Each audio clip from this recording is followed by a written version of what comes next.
Well back to the channel myself निर्माण चीते। तो चलिए चलते हैं chapter number 2 forms of business organisation के लास्ट टॉपिक। अगर आप पहली बार इस वीडियो पर आए हैं तो यार वेल पहले पार्ट 1 पार्ट 2 देखो और फिर इस पार्ट 3 की तरफ आना। वेल ये इस चैप्टर की लास्ट वीडियो रहेगी। यार आप में से कुछ लोग बोलते हो कि आप थोड़ा सा स्पीडली बोल जाते हो। यार वेल ये मेरा तरीका होता है जिससे कि मैं तुम्हें इंटरेक्ट करता हूँ, मैं तुम्हें एंगेज करता हूँ, मैं तुम्हें बोर नहीं करता चीजों को। जैसे कोई वर्ड बता रहा हूँ तो उसको खींच देता हूँ, उसको हल्का सा कम कर देता हूँ तो तुम्हें मजा आता है। तो वेल अगर तुम्हें लगता है कि वीडियोस की स्पीड थोड़ी सी फास्ट है तो यार तुम्हारे पास ऑप्शन है यार, यूट्यूब पे जाओ 0.9x वीडियो को सेट करो, आराम से देखो अपनी स्पीड के अकॉर्डिंगली। चलो तो वेल करते हैं स्टार्ट। यार आज का वीडियो थोड़ा सा ड्यूरेशन में लेंदी हो सकता है लेकिन इतना कंप्लीट समझाऊंगा कि तुम्हें मजा आएगा, क्योंकि joint stock company one of the most important चीज है समझने के लिए। क्यों समझने के लिए इंपॉर्टेंट है समझो। यार ज्वाइंट स्टॉक कंपनी की अगर मैं बातचीत करता हूँ, इस पर क्लास 12th का तुम्हारा पूरा एक अकाउंट्स की बुक बेस्ड रहेगी। और वेल कंपनी तुम्हें पता होनी चाहिए। अब तुम कॉमर्स बैकग्राउंड से बिलोंग करते हो, फाइनेंस के बच्चे हो, तो ये वेल इन्फॉर्मेशन होना बहुत जरूरी है। चलो समझते हैं कंपनी क्या होता है। चलो कंपनी की तरफ जाने से पहले मुझे एक बात बताओ। तुमने एप्पल का नाम सुना, ऑब्वियस। तुमने रिबोक का नाम सुना, ऑब्वियस। तुमने प्यूमा का नाम सुना, ऑब्वियस। तुमने कई सारी कंपनीज का नाम सुना होगा। तो तुमने लेक्मे का नाम सुना, तुमने गार्नियर्स का नाम सुना।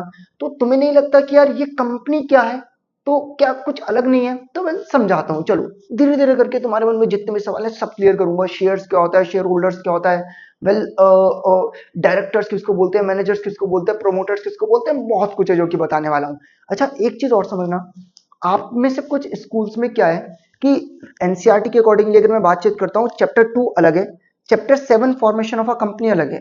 लेकिन कुछ स्कूल्स में ना, ध्यान से सुनो मेरी बात, कुछ स्कूल्स में चैप्टर 2 के साथ साथ आपका चैप्टर 7 भी वो पढ़ाते हैं, फॉर्मेशन ऑफ अ कंपनी। तो मैं चैप्टर 2 बता रहा हूँ, चैप्टर 2 के बाद जो मैं वीडियोस ड्रॉप करूंगा वो chapter 7 formation of a company की करूंगा। कि अगर आपके स्कूल में चैप्टर 2 के साथ चैप्टर 7 का कॉम्बिनेशन आ रहा है तो वेल तुम्हें पता हो। तो ध्यान से सुना कि कुछ केसेस में, कुछ बुक्स में और कुछ स्कूल्स में चैप्टर 2 और चैप्टर एनसीईआरटी में जो चैप्टर 2 है और एनसीईआरटी में जो चैप्टर 7 है फॉर्मेशन ऑफ अ कंपनी, वो एक साथ टीचर पूछता है। क्लियर कि फॉर्मेशन ऑफ अ कंपनी में आप पढ़ते हैं कंपनी बनती कैसे। ठीक, चलो तो अब समझते हैं कि कंपनी क्या है यार। देखो सिंपल तरीके से समझो, बहुत सिंपल तरीके से रिलेट करते चलना कि तुम्हें मजा आए चीजों को देखने और समझने में। यार मुझे एक बात बताइए, मान लीजिएगा आपने कोई कंपनी बनाई, आपने कंपनी बनाई और उसका नाम रख दिया आपने मोहनलाल लिमिटेड। ठीक, आपने कोई कंपनी बनाई और उस कंपनी का नाम क्या रख दीजिए आपने, मोहनलाल लिमिटेड। ये आपकी कंपनी है जिसका कि आपने नाम रखा मोहनलाल लिमिटेड। अब वेल होता क्या है कंपनी में, देखो कंपनी को बहुत सारा पैसा चाहिए, कंपनी के पास पैसों की कमी नहीं होती, कंपनी को पैसा ही पैसा चाहिए। तुम्हें लगता है एप्पल के पास पैसों की कमी है, तुम्हें लगता है सैमसंग के पास पैसों की कमी है, नहीं है ना। तो कंपनी को बहुत सारा पैसा चाहिए होता है। अब वो पैसा कोई एक इंसान तो नहीं लेकर आ सकता। यार तुम्हारे पास 10 करोड़, 20 करोड़, 50 करोड़, 60, 100 लिमिट तक होगा ना, अनलिमिटेड तो पैसा नहीं होगा। तो कंपनी कभी भी पैसा एक इंसान से नहीं लेती। अब कंपनी ने जो अपने बिजनेस में पैसा लगाया, वेल तुम्हें पता है उसको कैपिटल बोलते हैं। तो कंपनी क्या करती है, जो उसने अपना बिजनेस में पैसा लगा रखा है वो एक इंसान से नहीं लेकर वो नंबर ऑफ पीपल से ले लेती है। मान लो कि कंपनी ने जो अपने बिजनेस में पैसा लगाया वो 40 रुपए लगाए। अब ये 40 लाख, 40,000 करोड़ हो सकते हैं, मैं सिंप्लीफाई कर रहा हूं ताकि तुम्हें समझा सकूं। तो कंपनी आप समझ गए मोहनलाल लिमिटेड। कंपनी को रजिस्टर्ड करवाना पड़ता है लॉ के पास, कंपनी को लॉ के पास रजिस्टर्ड करवाना पड़ता है, जब तब जाकर वो कंपनी बनती है। अब कंपनी को रजिस्टर्ड कैसे करवाया जाता है वो एक अलग प्रोसेस है। और कंपनी एक आर्टिफिशियल पर्सन होता है। Well what is artificial person? यार क्या मैं नेचुरल पर्सन हूँ? क्या मैं चल सकता हूँ? ऑब्वियस चल सकता हूँ यार। क्या मैं सांस ले सकता हूँ? ले सकता हूँ। हम लोग नेचुरल पर्सन है जिन्हें भगवान ने बनाया। कंपनीज आर्टिफिशियल पर्सन होती है जो लॉ के थ्रू रजिस्टर्ड होती हैं और कंपनी की रजिस्ट्रेशन के बाद अपनी खुद की एक आइडेंटिटी बन जाती है। और जब आप किसी कंपनी को रजिस्टर्ड करवाते हो, क्या कराते हो? रजिस्टर्ड, उसको बोलते हैं इन प्रोसेस ऑफ इनकॉर्पोरेशन। ठीक, और जब भी कोई कंपनी रजिस्टर्ड हो जाती है उसको क्या कहा जाता है? Incorporated company. क्लियर चलेगा तो समझेगा। तो कंपनी पैसा एक जन, कंपनी को तो बहुत सारा पैसा चाहिए, तो कंपनी का जो कैपिटल है वो एक जने से ना लेकर कंपनी ने कितने लोगों से लिए? 4 लोगों से। और कंपनी ने कहा कि जो एक हिस्सा है, ये जो एक हिस्सा है, क्या है? एक हिस्सा, इसको हम क्या कहेंगे? शेयर, एक शेयर। और एक शेयर है कंपनी का। और अब भाई सिंपल है ना, 40 रुपए एक जने से तो नहीं लिए, 4 लोगों से लिए। तो जिसने एक शेयर लिया कंपनी को उसके पास कितने आएंगे? 10 रुपए। फिर ये शेयर जिसने कंपनी का लिया उसने कितने का लिया होगा? 10 रुपए का। फिर ये किसने कितने का लिया होगा? 10 का। और फिर ये कितने का लिया होगा? 10 का। तो शेयर्स क्या होते हैं? तो शेयर मतलब हिस्सा, सिंपल शब्दों में शेयर मतलब हिस्सा। कि कंपनी में जो पैसा लगा है वो कंपनी ने एक इंसान से ना लेकर 4 लोगों से ले लिया। तो कंपनी के कैपिटल के कितने हिस्से हैं? 4। कितने हिस्से हैं? 4। उन 4 हिस्सों को क्या बोलते हैं? 4 शेयर। क्या बोलते हैं? 4 शेयर। अब भाई 40 रुपए एक इंसान से लेकर 4 लोगों से ले लिए, तो कंपनी का जो एक शेयर उसकी वैल्यू कितनी हो गई? 10। अब भाई मैंने ले लिया कंपनी का एक शेयर, मैंने कहा मुझे चाहिए कंपनी का एक शेयर, तो मैंने कंपनी का एक शेयर ले लिया, तो मुझे क्या कहा जाएगा? Share holder. क्या कहा जाएगा? Share holder. क्या कहा जाएगा? Share holder. और एक्चुअली में जो शेयर होल्डर्स होते हैं वो कंपनी के क्या होते हैं? ऑनर। क्या होते हैं? ऑनर। आप कहोगे समझ के, बड़ा सिंपल है कि भैया कंपनी ने 40 रुपए एक जने से न लेकर 4 लोगों से ले लिए, तो कंपनी ने अपने कैपिटल को 4 हिस्सों में डिवाइड किया, एक हिस्से को एक शेयर क्या दिया, उस एक हिस्से की वैल्यू 10 रुपए रख दी। जिसने वो कंपनी का हिस्सा ले लिया उसको आपने शेयर होल्डर बोल दिया, और शेयर होल्डर को बोल देते हैं कंपनी का ऑनर। फिर मेरे एक सवाल है, अबे कंपनी किसी ने तो स्टार्ट की होगी, मालिक तो वो हुआ नहीं। कंपनी के केस में ऐसा नहीं होता। कंपनी जिस इंसान ने स्टार्ट की, जिसके माइंड में आइडिया था कि यार मुझे कंपनी बनानी है, वो भाई उस आइडिया को मोनेटाइज करा रहा है, वो कंपनी बना रहा है।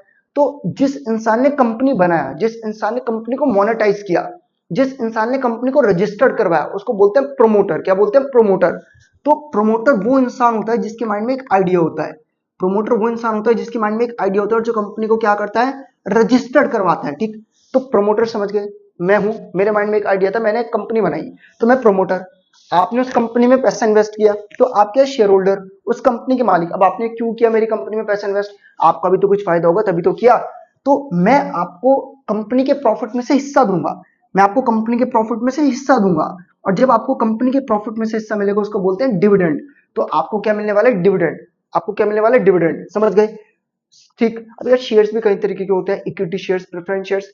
वेल वो तुम्हें chapter source of business finance एक चैप्टर रहेगा, वहां बताऊंगा। चलो, तो मुझे लगता है बेसिकली मैंने तुम्हें इतना तो क्लियर किया कि जो इंसान कंपनी को रजिस्टर्ड करवाता है उसको प्रमोटर बोलते हैं, जिस इंसान का कंपनी में पैसा लगा है उसको शेयर होल्डर बोलते हैं।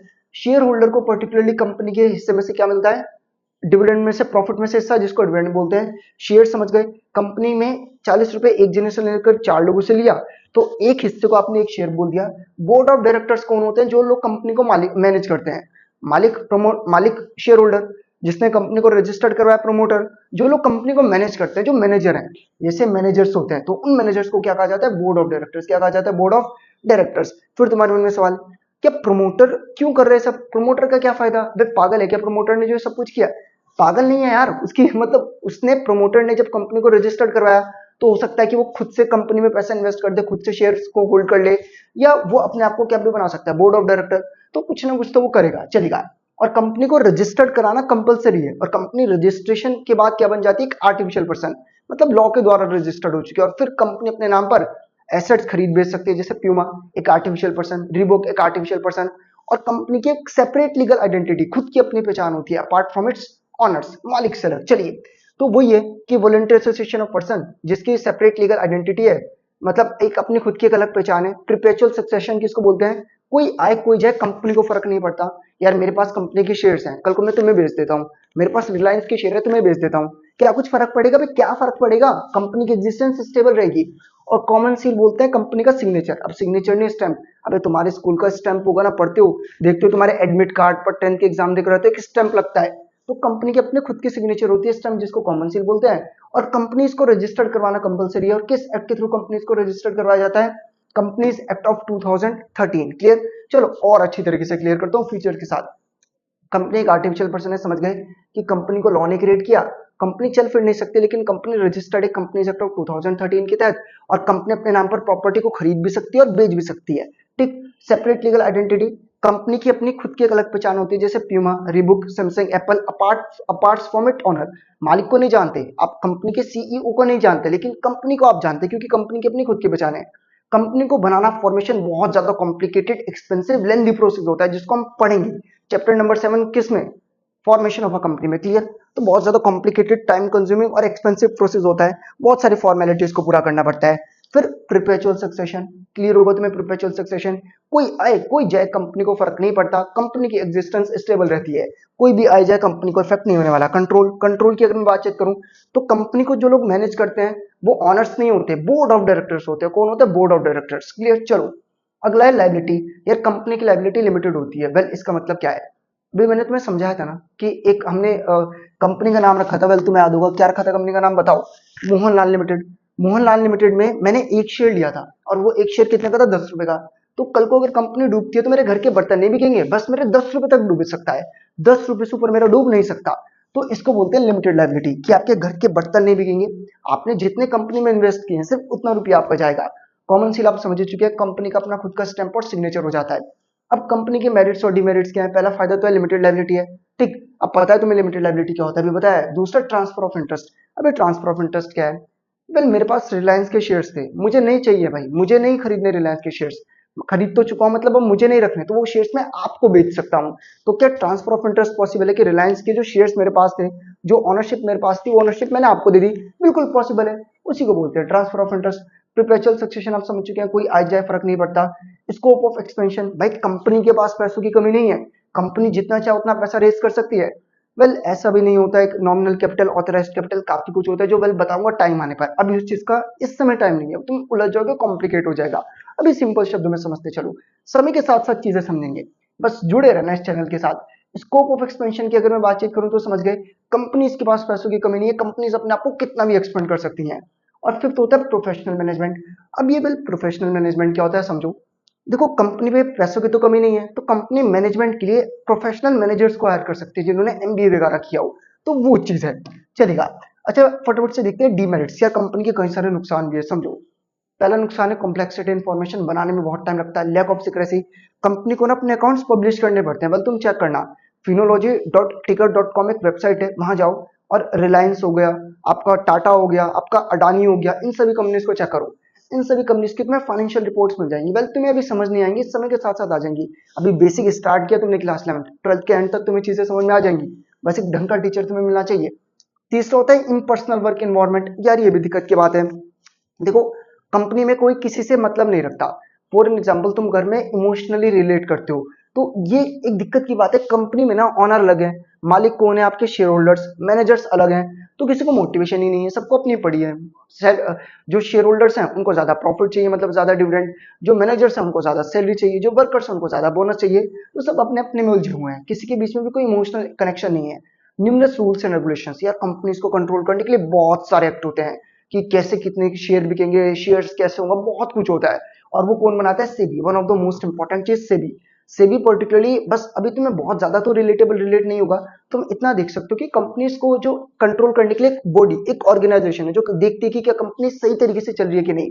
उनमें से एक ऑर्गेनाइजेशन है SEBI, security exchange board of India, full form याद रखिएगा, security exchange board of India. एक डील इन डिसीजन मेकिंग, यार कंपनी में ना पूरा प्रॉपर एक स्ट्रक्चर होता है, स्ट्रक्चर को बोलते हैं हायरार्की। हायरार्की मतलब भाई जैसे आप स्कूल में देखते हैं, सबसे पहले टॉप लेवल होता है, फिर टॉप लेवल के बाद मिडिल लेवल होता है, फिर मिडिल लेवल के बाद लोअर लेवल होता है। तो एक कंपनी में स्ट्रक्चर होता है, top level, middle level, lower level. तो कंपनी में टॉप मिडिल लोअर, ये जो स्ट्रक्चर है, इस स्ट्रक्चर के चलते आपको क्या देखने को मिलता है? डिले इन डिसीजन, कि अगर लोअर को कुछ भी करना है तो मिडिल से पूछना पड़ेगा, मिडिल को टॉप से पूछना पड़ेगा, प्रॉपर डिस्कशंस के बाद सिस्टमेटिकली डिसीजन लिए जाएंगे। तो ये एक समस्या भी देखने को मिल जाती है। एक हो जाता है कंफ्लिक्ट इन इंटरेस्ट, मैं तुम्हें कंफ्लिक्ट बता चुका हूँ, झगड़ा। यार वर्कर्स को ज्यादा सैलरी चाहिए, कस्टमर को अच्छा प्रोडक्ट रीजनेबल प्राइसेस, मतलब कम दाम पर चाहिए, ऑनर्स को ज्यादा प्रॉफिट चाहिए। अबे तो कंपनी की तो किसी को भी नहीं पड़ी, सबको अपने अपने फायदे की पड़ी है। भाई अगर कस्टमर का फायदा करें, उसको अच्छी क्वालिटी कम दाम पर दें, तो वर्कर्स को सैलरी कैसे, सैलरी और बोनस कैसे दें? अब वर्कर्स को बोनस दें तो फिर प्रॉफिट कम हो जाएगा, तो ऑनर्स जो है उनको डिविडेंड कम मिलेगा, तो ये एक दिक्कत की बात हो जाती है। अब ये 7 बहुत ध्यान से देखना, ओलिगार्चिक मैनेजमेंट, ये बहुत आता है ओलिगार्चिक मैनेजमेंट। अभी ओलिगार्चिक मैनेजमेंट समझो क्या है, पहले सिंपल शब्दों में समझते हैं ताकि मैं तुम्हें रिलेट करा सकूं। अच्छा मुझे एक बात बताओ यार, तुमने सोल प्रोप्राइटरशिप तो पढ़ा है ना, अब मना मत कर देना, तो पता है तुम्हें सोल प्रोप्राइटरशिप को अगर सिंपल शब्दों में बताऊं, तो कोई एक इंसान की दुकान, मान लो यार मैंने अपनी दुकान खोल ली, तो मैं अकेला उस दुकान को चला रहा हूं, मैं हूँ सोल प्रोप्राइटर। अच्छा इस दुकान पर पैसा किसका लगा है? मेरा, है ना, मेरा, स्पेलिंग मत देखना। मैं, इस दुकान का मालिक कौन है? मैं हूं, ठीक। इस दुकान को मैनेज कौन कर रहा है? मैं कर रहा हूं। लेकिन कंपनी में तो ऐसा नहीं है ना। अच्छा कंपनी जो, जिसने रजिस्टर्ड कराई उसे प्रमोटर बोल रहे हैं, ठीक। उसके बाद जो कंपनी को मैनेज कर रहा है उसको डायरेक्टर बोल रहे हैं, जो कंपनी का मालिक है उसको शेयर होल्डर बोल रहे हैं। तो तुम्हें नहीं लगता कि बहुत अलग है? भाई सोल प्रोप्राइटरशिप में तो मालिक भी मैं, मैनेजर भी मैं, स्टार्ट भी मैंने की। कंपनी के केस में स्टार्ट जिसने की वो प्रमोटर, जो कंपनी को मैनेज कर रहा है वो डायरेक्टर, जो कंपनी में पैसा इन्वेस्ट कर रहा है वो शेयर होल्डर। बस उसी को कहा जाता है ओलिगार्चिक मैनेजमेंट, कि मालिक कोई है, मैनेज कोई करता है, कंपनी को रजिस्टर्ड किसी और ने कराया। और ये भी एक दिक्कत की बात हो जाती है। क्लियर? समझ गए what is mean by oligarchic management? अब रीड करना, तुम्हें क्लियर होगा। चलो वेल आगे की तरफ आते हैं। अब फटाफट से one of the most important चीज देखेंगे, प्राइवेट और पब्लिक कंपनी क्या होता है। यार एक चीज और समझो कि क्लास 11th में ना बीएसटी में कंप्लीट एनसीईआरटी को फॉलो मत करना। शुरुआत में भी बताया था, फिर से बता रहा हूँ, एनसीईआरटी में चीजें बहुत कम है। बेहतर रहेगा कि आप किसी साइड बुक को फॉलो करें। कौन सी? तो साइड बुक में तुम पूनम गांधी या फिर किसी भी एडिशनल साइड बुक को फॉलो कर सकते हो। वेल ये मटेरियल नोट्स भी तुम फॉलो कर सकते हो। चीते ट्यूटोरियल एप्लीकेशन को डाउनलोड करो, वहां पर तुम्हें प्रॉपर स्ट्रक्चर्ड फॉर्मेट में चीजें मिल जाएंगी। 1 मार्क्स भी मिलेंगे, केस स्टडी भी मिलेगा, डाउट सपोर्ट भी मिलेगा। तो वेल वो तुम्हारा अपना एक ओपिनियन रहेगा। चलो तो फटाफट से देखते हैं। एक होता है प्राइवेट कंपनी और एक होता है पब्लिक कंपनी। समझते हैं प्राइवेट क्या होता है, पब्लिक क्या होता है। देखो कंपनी में वैरायटियां हैं। अब कंपनी में टाइप्स ऑफ कंपनी हो जाती है। ज्वाइंट स्टॉक कंपनी की बातचीत कर रहा हूँ, इसको आप पब्लिक कंपनी भी, प्राइवेट भी हो जाती है, एक 1% भी हो जाती है। अभी 1% कंपनी क्या है, ये फिनोमिना क्यों और कैसे आया, वो सब बात की बात है। पहले हम समझेंगे कि प्राइवेट कंपनी क्या होता है, फिर समझेंगे कि पब्लिक कंपनी क्या होता है। यार प्राइवेट कंपनी मतलब देखो, पहले बच्चा छोटा होता है, वो भी तो बच्चा कल को बड़ा होगा, तो जब वो कंपनी छोटी है तो प्राइवेट, जब वो कंपनी बड़ी हो जाएगी तो पब्लिक। सिंपल शब्दों में बता रहा हूँ, एग्जैक्ट ये मीनिंग नहीं है, एग्जैक्ट क्या बताऊंगा, चलो देखते चला। प्राइवेट कंपनी में कम से कम कितने लोग चाहिए, 2, और मैक्सिमम कितने हो सकते हैं, 200। मतलब यार मैं बातचीत कर रहा हूँ कि इनकी आपके एक तरीके से मेंबर्स मतलब शेयर होल्डर्स। तो प्राइवेट कंपनी में मिनिमम 2 होंगे, मैक्सिमम कितने होंगे, 200। आज से पहले थे 50, ठीक, अब कितने हो चुके हैं, 200। पब्लिक कंपनी में मिनिमम कितने होने चाहिए मेंबर्स, 7। मैक्सिमम की कोई लिमिट नहीं, कितने भी लोग हो सकते हैं, कितने भी मेंबर्स मतलब शेयर होल्डर्स। क्लियर। चलो डायरेक्टर्स की बातचीत करूं, डायरेक्टर्स मैनेजर्स हैं, मिनिमम 2 होते हैं, मैक्सिमम होते हैं 15। यार कंडीशन का मतलब है कुछ केसेस में आप जो डायरेक्टर्स हैं उनको 15 से ज्यादा कर सकते हैं, कंडीशन अप्लाइड, लेकिन मिनिमम 2 मैक्सिमम 15। पब्लिक में भी होता है मिनिमम 3 और मैक्सिमम कितने हो सकते हैं मैनेजर्स, 15। क्लियर। चलो पब्लिक में देख लो, प्राइवेट कंपनी छोटी है, पब्लिक कंपनी कंपैरेटिवली बड़ी है, अगर तुम देख पा रहे हो, ठीक। वहीं अगर मैं बातचीत करूं ट्रांसफर ऑफ शेयर्स, ये प्राइवेट कंपनी क्या है। वेल तुमने शार्क टैंक देखा है, शार्क टैंक में लोग आकर फंडिंग मांगते हैं ना। तो जब आप पैसा कॉमन पब्लिक से नहीं उठा रहे हो, जब पैसा आप कॉमन पब्लिक से ना उठाकर किसी प्राइवेट इन्वेस्टर से उठा रहे हो, जैसे शार्क टैंक के लोग हो गए, तो उसको क्या बोलते हैं आप, प्राइवेट। क्या बोलते हैं कि जब आप पैसों को पब्लिक से ना उठाकर किससे उठा रहे हैं, कुछ लोगों से। तो यहाँ पर शेयर्स का ट्रांसफर पॉसिबल नहीं है। प्राइवेट कंपनी में अगर मैंने किसी कंपनी में इन्वेस्ट किया, आप कहोगे प्राइवेट कंपनी का एग्जांपल बताओ। वेल अगर मैं प्राइवेट कंपनी की बातचीत करूं तो वेल ये बहुत ज्यादा फेमस नहीं होती। जो भी कोई कंपनी बहुत छोटी होती है, जैसे आपने आप ऐसा समझ सकते हैं पीडब्ल्यू फिजिक्स वाला, अब तो बहुत बड़ी कंपनी बन चुकी है, अब तो उसने अपने शेयर्स को भी इन्वेस्ट कर दिया। आज से पहले तो छोटी थी, तो उन्होंने प्राइवेट इन्वेस्टर से पैसा उठाया हुआ था, तो वो उस समय क्या थी, प्राइवेट कंपनी। तो प्राइवेट कंपनी में अगर मैंने उसके शेयर्स खरीद रखे, मैं किसको ट्रांसफर नहीं कर सकता, रिस्ट्रिक्शन होता है। यार यहाँ गलत लिखा है, पब्लिक कंपनी में कोई रिस्ट्रिक्शन नहीं होता, पब्लिक कंपनी में कोई रिस्ट्रिक्शन नहीं होता। पब्लिक कंपनी में आप, अगर मैंने किसी कंपनी की शेयर्स परचेज की, फॉर एन एग्जांपल रिलायंस, मुझे नहीं रखने तो मैं आपको दे सकता हूँ, क्या दिक्कत है, सिंपल। मैं अगर इन्विटेशन की पब्लिक की बातचीत करूं, तो प्राइवेट कंपनी लोगों से नहीं पैसा मांगती, वो हमारे पास नहीं आती पैसा मांगने, वो प्राइवेट इन्वेस्टर्स के पास जाती हैं। यार मुझे एक बात बताओ, अगर मुझे तुम्हारे से पैसा लेना है तो मुझे बताना पड़ेगा ना मेरी कंपनी किस चीज का काम करती है, मेरी कंपनी का प्रॉफिट कितना है। तो उस कागज के टुकड़े को बोलते हैं प्रोस्पेक्टस, जिसमें कि मैं तुम्हें अपनी कंपनी के इन्फॉर्मेशन देता हूँ। तो प्राइवेट कंपनीज प्रोस्पेक्टस को इशू नहीं करती, वो आप लोगों से पैसा नहीं मांगेंगी, पब्लिक कंपनी मांगती है। आपने देखा होगा, आपने सुना होगा आईपीओ आ रहा है, आईपीओ। आईपीओ बोलते हैं इनिशियल पब्लिक ऑफरिंग, किसको बोलते हैं, इनिशियल पब्लिक ऑफरिंग। वेल तुमने सुना होगा ना कि कंपनी ने अपने शेयर्स को निकाल दिया, कंपनी के शेयर्स आ रहे हैं, आईपीओ खरीद लीजिए, तो इनिशियल पब्लिक ऑफरिंग को बोलते हैं। तो ये कंपनियां लोगों से पैसा मांगती हैं। तो इस केस में कंपनी पर्टिकुलरली क्या करती हैं आपकी, समझ गए। इस केस में क्योंकि कंपनी लोगों से पैसा मांग रही है, तो वो कहीं ना कहीं आपका प्रोस्पेक्टस इशू करती है, जहां पर कि वो अपने प्रॉफिट वगैरह को बताती हैं, ताकि लोग उनके शेयर्स को खरीद सकें, ठीक। इंडेक्स ऑफ मेंबर, अभी ये तुम्हें इतना समझ नहीं आएगा, इस पर ज्यादा रिलेट मत करना, बस यहाँ पर मेंटेन करना कंपलसरी नहीं, यहाँ पर मेंटेन करना कंपलसरी है, ठीक। इस पर भी ज्यादा ध्यान मत दीजिएगा, आगे बताऊंगा। मिनिमम पेड अप कैपिटल समझो, कम से कम कितना पैसा चाहिए। प्राइवेट कंपनी के लिए कम से कम 1 लाख तो चाहिए ही चाहिए, और पब्लिक कंपनी के लिए कम से कम कितने चाहिए, 5 लाख, समझ गए। आप कहोगे कि मतलब कंपनी हमने रजिस्टर्ड करवा ली, बन गई कंपनी, तो प्राइवेट और पब्लिक में क्या फर्क है, कुछ बेसिक टर्म्स एंड कंडीशंस है। अगर आप ये टर्म्स एंड कंडीशंस फॉलो करते हैं प्राइवेट, अगर आप ये टर्म्स एंड कंडीशंस फॉलो करते हैं पब्लिक, वेल एकदम से तो मैं काम को बड़े लेवल पर नहीं करूंगा, पहले तो मैं छोटे लेवल पर करूंगा। तो जब मैं काम को छोटे लेवल पर कर रहा हूं तो प्राइवेट कंपनी हो गई, जब उसी काम को मैं एक्सपेंड करके बड़े लेवल पर लेकर आऊंगा तो उसको पब्लिक बोल दीजिएगा। यार वेल सिंपल है ना, आज से पहले डेफिनेशन क्या थी कि अगर आपके बिजनेस में 1 करोड़ लगा है तो 1 करोड़ या उससे कम लगा है तो स्मॉल स्केल, 1 करोड़ से ज्यादा लगा है तो लार्ज स्केल। तो बस सिंपल फंडा वही है कि अगर आप बिजनेस कर रहे हैं छोटे स्केल पर तो प्राइवेट, बड़े स्केल पर लेकर जाएंगे तो पब्लिक। अच्छा एक चीज और समझो, जो प्राइवेट कंपनी होती है जैसे हिंदुस्तान प्राइवेट लिमिटेड, अब नहीं पहले था, ठीक। तो प्राइवेट कंपनी को अपने नाम से पहले पीवीटी लिमिटेड लगाना जरूरी है। क्या लगाना जरूरी है? पीवीटी लिमिटेड, तभी उनको ये बेनिफिट्स मिलेंगे।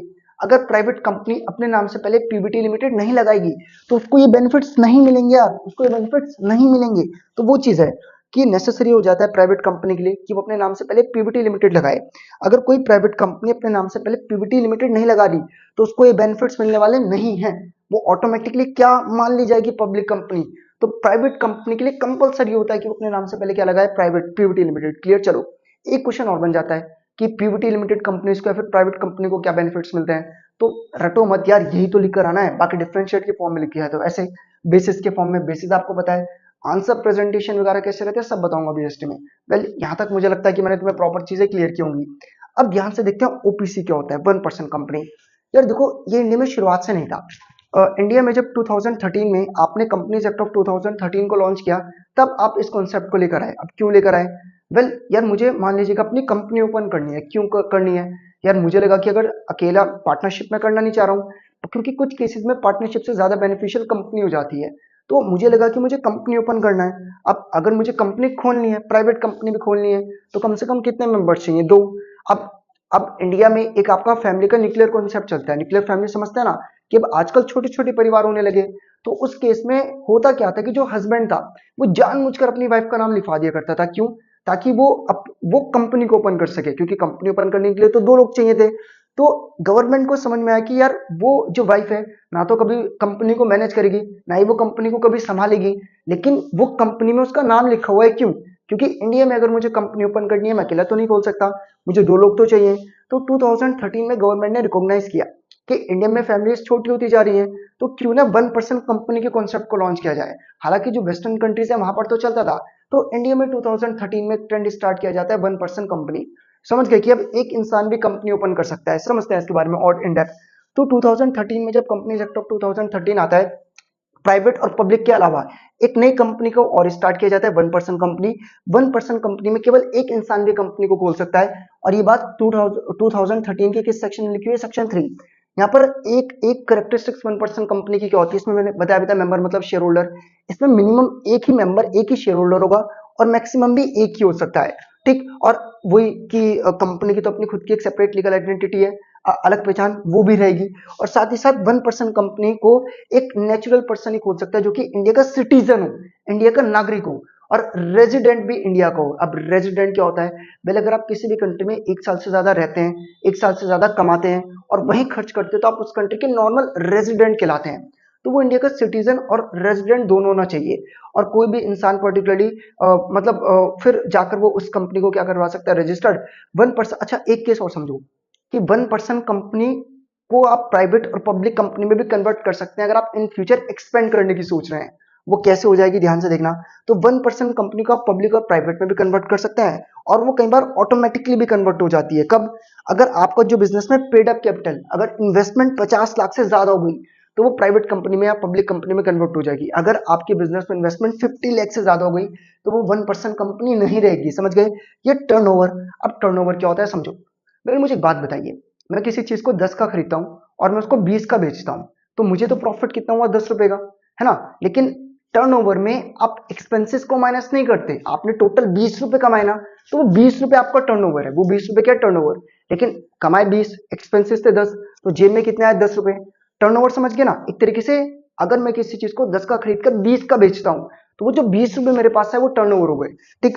तो अगर किसी भी 1% कंपनी का सालाना सालाना 1 साल का पूरा जो टर्नओवर है, एक्सपेंसेस नहीं माइनस होते टर्नओवर में से, सिर्फ रेवेन्यू देखा जाता है। अगर किसी कंपनी का टर्नओवर 2 करोड़ रुपए पहुंच चुका है तो वो ऑटोमेटिकली कंपनी किसमें कन्वर्ट हो जाएगी?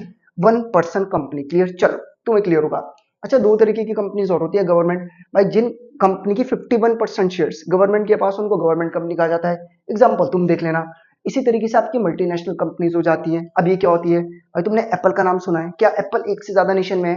भाई एप्पल वैसे तो यूएसए की कंपनी है, इंडिया, चाइना, ब्राजील हर कंट्री में अपना सामान बेचती है। तो वो कंपनीज जो कि एक से ज्यादा नेशन में अपने प्रोडक्ट को लेकर डील करती हैं, उन्हीं को एमएनसीज कहा जाता है।